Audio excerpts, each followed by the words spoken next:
मसीह यसु के बाबरकत और जलाली नाम में आप सबकी सलामती हो मेरे चीज़ों।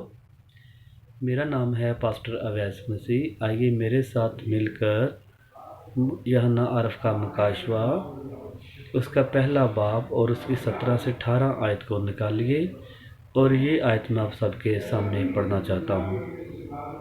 जब मैंने उसे देखा तो उसके पाँव में मुर्दा सा गिर पड़ा और उसने ये कहकर मुझ पर अपना दाहिना हाथ रखा कि खौफ ना कर, मैं अव्वल और आखिर हूँ। मैं मर गया था और अब जिंदा हूँ। देख अब्दुल आलाबाद जिंदा रहूँगा। मौत और आलम रवां की कुंजियाँ मेरे पास हैं।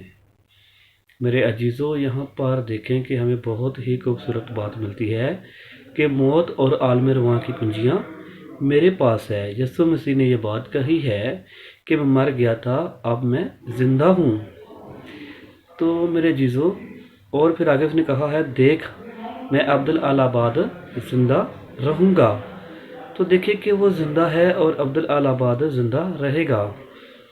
तो मेरे अजीज़ों, यहाँ पर मैं ये बात करना चाहता हूँ कि हमारा यीशु मौत और कब्र पर फतह पाकर अब ज़िंदा है।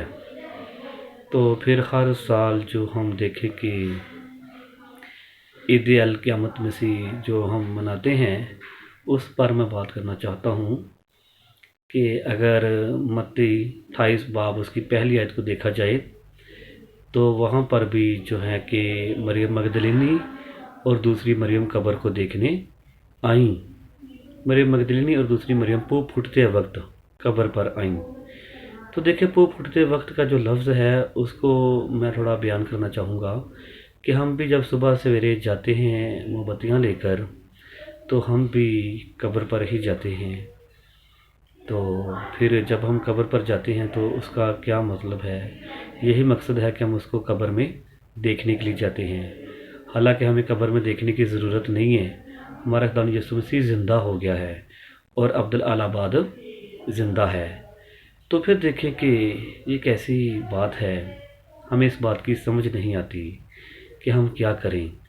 हमें अब कब्र को देखने की ज़रूरत नहीं, हमें आसमान पर गौर करने की ज़रूरत है। आसमान से यीशु मसीह ने जब आना है बादलों पर, तो ऊपर नज़र करने की ज़रूरत है और अपने आप को तैयार करने की ज़रूरत है, अपने बदनों को तैयार करने की ज़रूरत है उसके लिए, ताकि जब खुदावंद यीशु मसीह आए तो हम हवा में उड़कर उसका इस्तकबाल करने वाले बने और हवा में उड़ें और उसके पास जाएं।